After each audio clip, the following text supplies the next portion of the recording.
Welcome back, listeners, to another journey into the weird, the wonderful, and the wildly entertaining. I am Harry, your co-pilot for today's adventure. And I am Kimmy.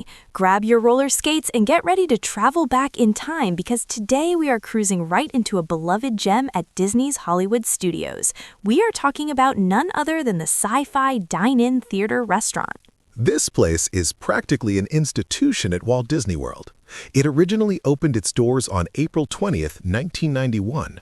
The debut was actually part of a massive rollout of 20 new attractions to celebrate the complex's 20th anniversary. Disney really swung for the fences that year. They were aiming to replicate the massive success of the 50s Primetime Cafe, which had opened just 2 years prior. The emphasis was completely on immersive theming, and boy did it work out for them. Within just 5 weeks of opening, the Sci-Fi Dine-In was pumping out between 1,500 and 2,000 meals a day. By the following year, those numbers climbed even higher.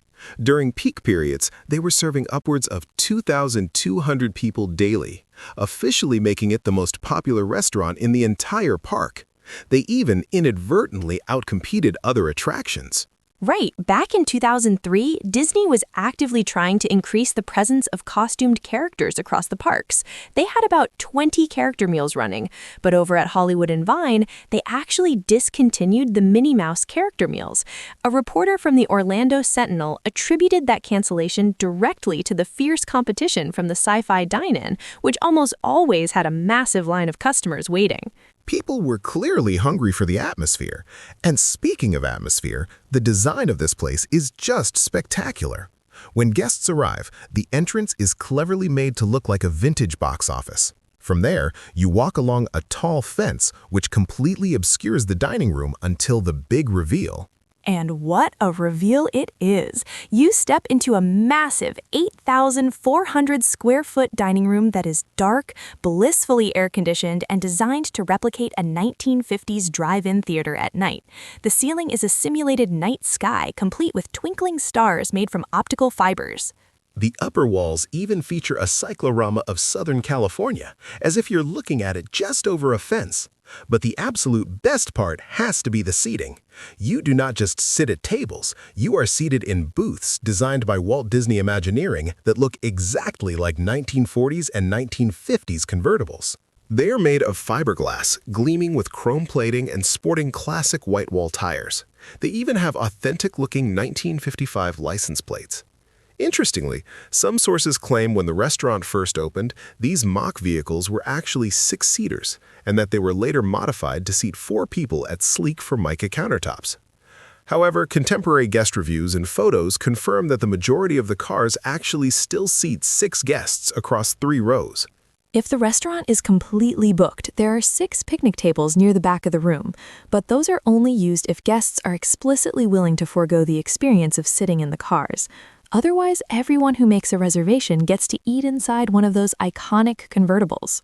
The seating capacity maxes out at 260 guests, but the cars aren't the only vintage touch. The wait staff are completely integrated into the show.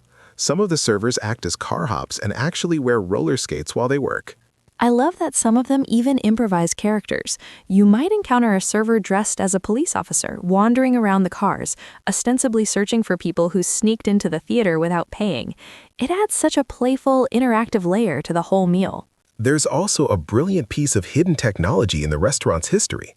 Right from its earliest days in 1991, the restaurant equipped its servers with mobile point-of-sale devices that relayed orders straight to a printer in the kitchen. Back then, that kind of mobile tech was cutting edge and considered perfectly on brand for a science fiction theme. It is so funny to think of a clunky 1991 mobile ordering system as futuristic sci-fi tech, but it blended right in. Once you're seated in your convertible and your order is whisked away by early 90s wireless technology, your attention naturally turns to the massive projection screen at the front of the room. That screen plays a continuous 47-minute loop of pure vintage cinema. We're talking 1950s and 1960s science fiction films, B-horror movies, monster flicks, bizarre newsreels, pseudo-documentaries, and animated cartoons. The lineup is legendary for fans of campy cinema. You get clips from absolute classics like The Blob, Frankenstein Meets the Space Monster, Teenagers from Outer Space, Plan 9 from Outer Space, and Catwomen of the Moon. They even show the original trailer for Attack of the 50-Foot Woman. It is the ultimate homage to the drive-in era. Robert Ring, in his book Sci-Fi Movie Freak, affectionately called the clips hokey, while David Steele of the Rotarian magazine labeled them classically awful. Rick Ramsire simply called them campy, but that is exactly the charm. It is meant to be trashy sci-fi fun. During Star Wars weekends, they used to offer a special Star Wars Dine-In Galactic Breakfast, where guests could hang out with characters and watch clips from the galaxy far, far away. Plus, the perimeter of the restaurant is decorated with film props and vintage movie posters, including props from Disney's The Rocketeer, which premiered just 3 months after the restaurant opened. Speaking of the dining experience, let's talk about the food. After all, it is a restaurant. They serve traditional United States cuisine.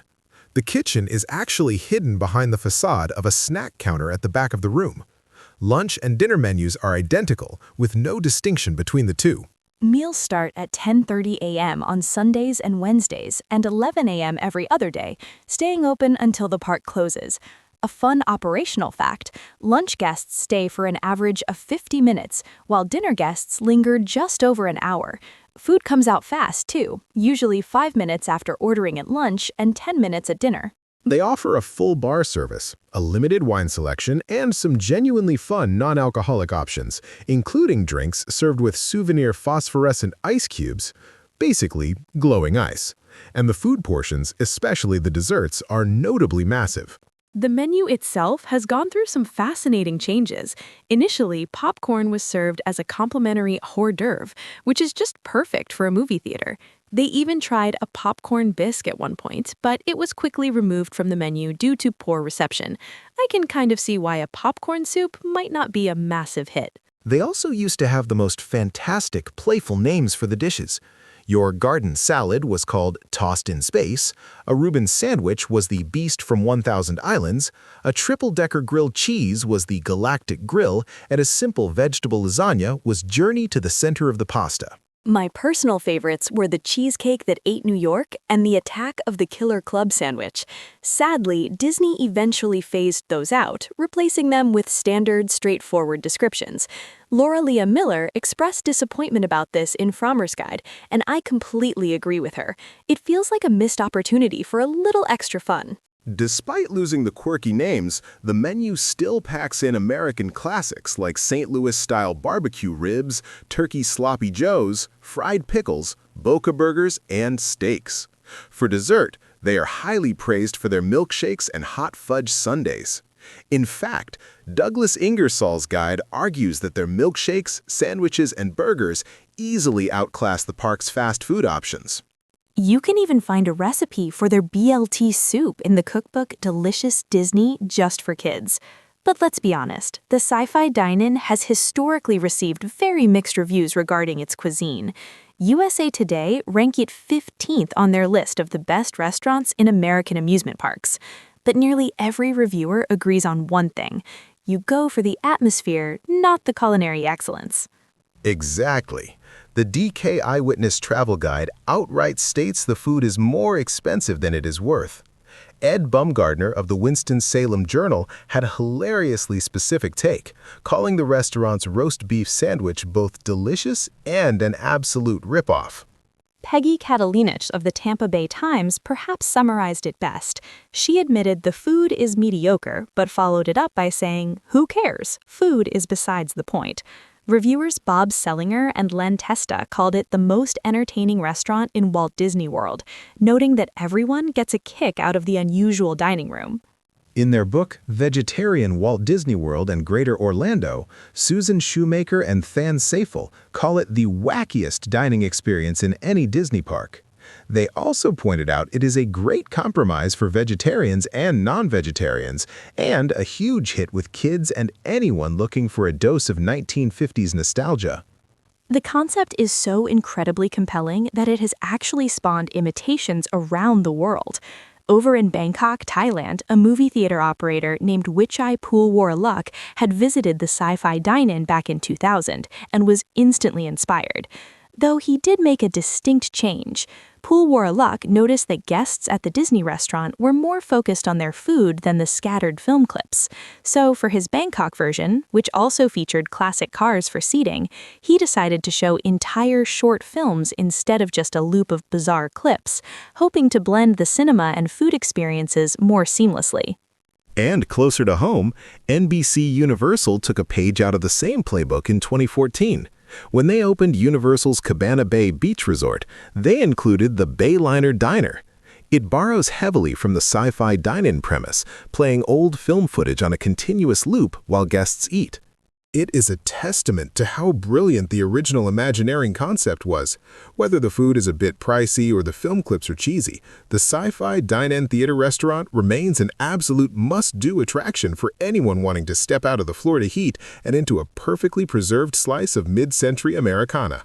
It truly is a dining experience like no other. Well, that is about all the time we have for today's trip down memory lane.